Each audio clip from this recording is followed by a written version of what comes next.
Hello and welcome to the Daily Mill for Wednesday, 3rd of May 2023. In today's Mill news, not a lot going on because I think we're just treading water, aren't we, until the big game on Monday.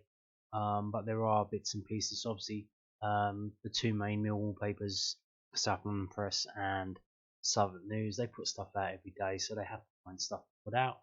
And so there are bits and pieces, but I'm going to start off with this, which is obviously not a massive story, but help a lion out this match day. Calling all Mill fans. This is from millfc.co.uk, the club's official website. This Monday's match against Blackburn Rovers will be a vital occasion for the Lions Food Hub, who heavily rely on matchday donations. You can play your part by donating any spare food cans or living essentials that will help continue the vital service to our local community over the summer. As the match is potentially our final home fixture of the campaign, we'd like to encourage as many supporters as possible to help. So obviously they get most of their stuff from Millwall fans, so that's not going to be happening over June and July, and where are they going to get their stuff from? So they're asking you to come down and bring extra stuff. So what should you bring to the den? Well, canned foods such as soup, fruit and veg, meatballs, spaghetti, beans, tuna, corned beef, and hot dogs. So supporters can visit the food hub on match day, which is located opposite the SC16 bus bar, or they can donate online here. When the website address is bankuet.co.uk/Lions Food Hub. So that's banquet, but spelled BANKUET.co.uk. Yes. Is this a good idea? What do you think? Obviously, it's a good idea that they're doing this, but I mean, the Blackburn game, there's a lot on it. What are they going to do with all this stuff? I hope it's going to be under lock and key and safely tucked away, because I'm having visions. What am I having visions of? Well, I'm having visions of tins of spaghetti hoops flying through the air after the game at the Met Police or at the Blackburn Rovers fans after Millwall lose this game. So that's all we need, isn't it? Like the Birmingham playoff loss, Mark II, we go again. I don't think that's going to happen. I hope it doesn't. But yeah, I certainly do hope they have all this canned food safely tucked up and away from the irate and upset Mill fans if we do lose at the end of the game. The pineapple chunks hitting a police sergeant in the head, or even worse, hitting the police horse. You get 5 years for that, apparently. But if you run someone over in your car, you just get like 2 years suspended. But here, police horse, oof, 5 years in jail. So yeah, there you go. Moving on to this. From londonnewsonline.co.uk, Mill fans got to see what former Sunderland and Middlesbrough attacker is all about. Duncan Watmore did his chances of starting Mill's Championship Crunch finale against Blackburn Rovers on Monday no harm, with his best performance since arriving at the South London club since January. The former Middlesbrough and Sunderland attacker provided the assist for Tom Bradshaw's second goal in last weekend's 3-2 win at Blackpool and was fouled for Zion Fleming to strike home the decisive penalty. Watmore played 86 minutes at Blackpool as Lions boss Gary Rowett switched to a 3-4-3 formation. It was only his second start since the end of February. It was one I tied with all week, Rowett told the South London Press. There were other players that I perhaps knew a little bit more what they would do because I've worked with them for a lot longer. Duncan is a good player. I felt the formation would suit him. I felt that little bit of freedom and his ability to dribble and open the game up would be something we needed. Going into it, you hope his performance reflects some of those things. It certainly did. I was really pleased for him. He's a really nice lad. He's come into quite a settled group and team, and therefore he hasn't had as many starts as I'm sure he'd hoped for. It felt like the right time. I felt he certainly grabbed his opportunity. He was excellent. He took the ball in tight areas, showed a little bit of composure to get out of it. was a great pass for Bradders. He hit the ball, he hit the post and got the penalty. As an attacker, he did really, really well. He played that press and defensive side of it. He did his job. Sometimes as an attacker, that's just as important. That you can trust a player to do those things. The other side is something they're going to do well in some games and not do so well in other games. No attacker is going to absolutely tear it up every game, be unplayable. Getting in the team is doing all of those other things well consistently. Dunk played a really strong role in that front three. It was nice for him and nice for everyone to see exactly what he is about as a player. So there you go. Rowett heaping praise on Duncan Watmore. Sounds like he might be starting the next game. Moving on to this, also from newsonline.co.uk. If you feed him, he will score. Millwall midfielder has special praise for informed Tom Bradshaw. Millwall versatile midfielder Callum Styles has assessed teammate Tom Bradshaw's season after the forward has scored a brace in a 3-2 win over Blackpool last Friday to take his tally to 17 for the campaign. Bradshaw is joint fifth with Burnley's Nathan Tella in the Championship goalscoring charts. The Welsh international, who earned a recall to Bob Page's side this season due to his form at club level, has scored 40 goals in 161 appearances for the Lions. He's been amazing, Barnsley loanee Styles told the South London Press. I don't think he scored this many goals before in a season. I'm buzzing for him. He's a top guy and he runs his absolute socks off for the team. It's good to see people such as that get rewarded with playing well and scoring. We have our number 9 and having one you can rely on to score goals just helps the team so much.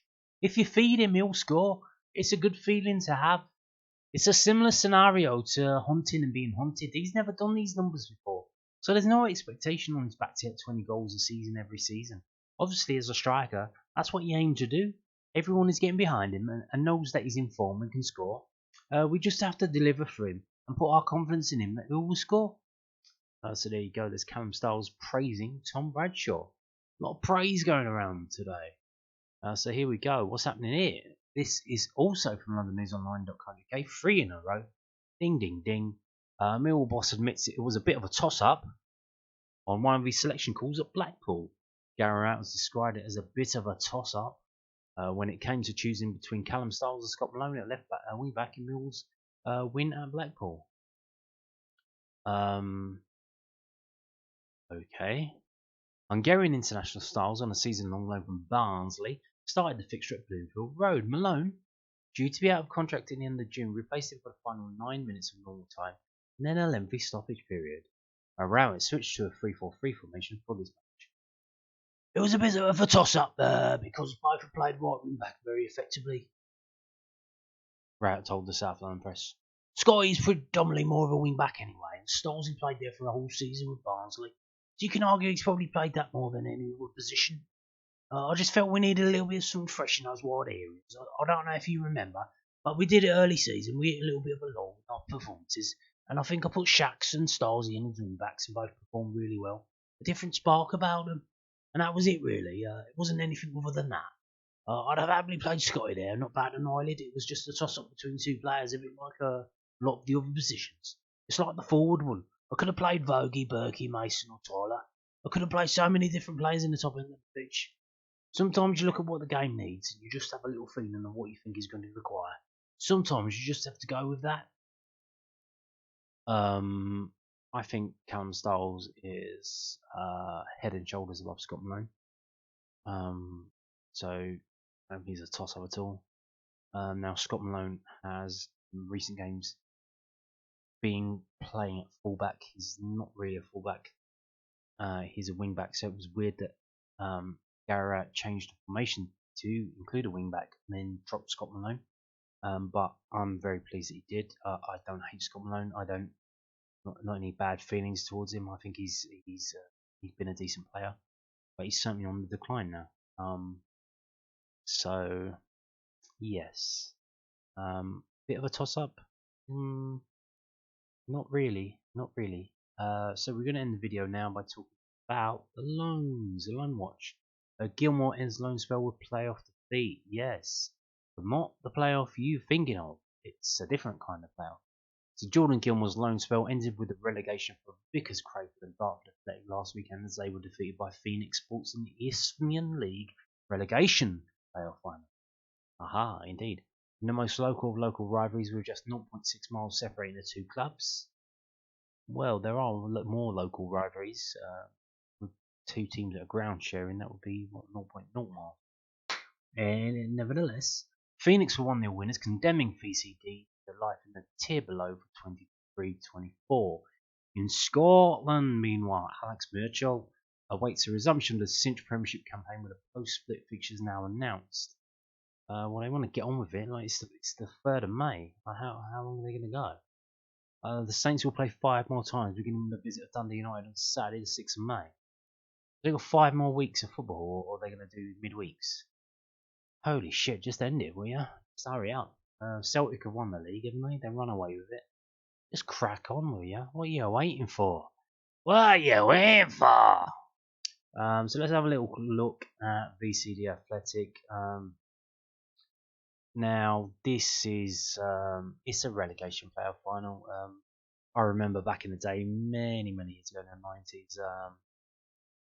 reading a magazine called World Soccer, and you would look through all the different various football tables around the world, and you would see all the weird and wonderful league systems that they have, and you would just chuckle and think, oh, yeah, isn't the world weird? Well, they're in this country now. You've got Scotland doing a split league after a certain amount of games, and then the top teams play each other and the bottom teams play each other. And then you've got this where they have a relegation playoff final. So yeah, I assume just to prolong the season and make it a bit more entertaining, had some value to it rather than just dog shit teams falling away and just sinking in the mud.